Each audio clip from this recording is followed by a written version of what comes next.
job search. Like after graduating, I got into Cornell for med school, and I knew I was gonna go there until I didn't. Until I realized, okay, this is not what brings me happiness. So the summer before leaving to Cornell, started my fall semester. I was just going to just like travel and just spend time with my family. So I really wasn't in search for a job. It wasn't until I had a midlife crisis, and I was like, I don't want to do this. I don't want to go there. And just connected with Joe, and like I said, I just landed this job. So for me, it was life happened a little differently. Yeah.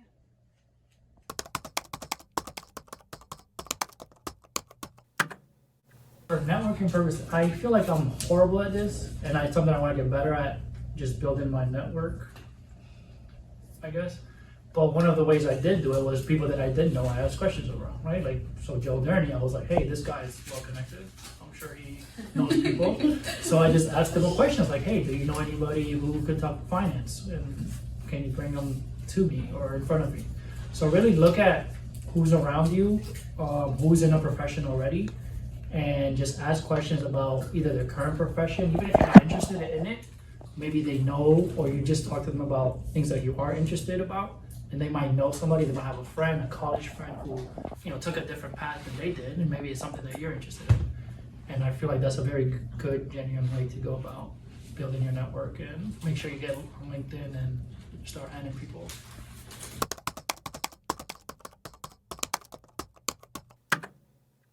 I graduated with a marketing degree. Guess what I'm not doing? Okay. So I work in finance, personal finance. So we manage people's money, basically. Teach them how to, anything from managing their cash flow to protection and protecting their assets, protecting their families and stuff like that. I've been at this job for a year and like 7 months now. And it was actually really rough to do this whole balancing act at the beginning, because there was a lot of stuff that I didn't know. I had to be studying because you need to be licensed to be able to do this business. So I got hired without the licenses, and then I had to kind of study and try to get my license while doing the job. And basically I do a lot of client preparation and stuff before we present to the clients, and we have to look at their accounts and blah, blah, blah, and just be able to get back to them information they're looking for during those meetings. So it was a lot of work, and it was also like right after, I think it was September 2021. So the company, when I entered, the first week was actually their last week in the office. So they were like switching to a remote setting, which I was kind of digging, so I get to be home. But I didn't realize how difficult that made it to really learn everything, especially the guy I was learning from, who I was taking his spot because he wasn't leaving or anything, he was just moving up in the company. We had to like schedule Zoom calls and blah, blah, blah, and that just made it so much harder versus if you're just going in the office and somebody's next to you, you have a question, you're like, hey, like I had to wait all day to get a question answered because I had to work around his schedule. So that was really hard and made the learning process a lot longer than it needed to be.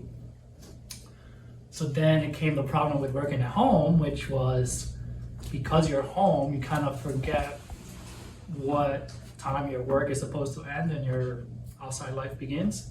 So there's a lot of nights where I just looked up and it was like 7 p.m. and I was still working. I'm like, wait a minute, why am I still working? Like I have a life, or I wanted to have one.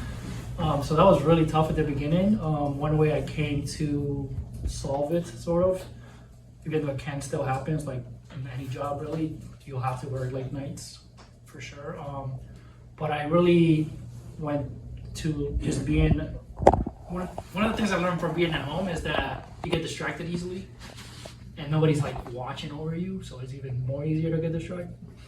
But you have to learn to like just pretend like, hey, I'm going in at 9 and at 5 o'clock I'm trying to get everything done.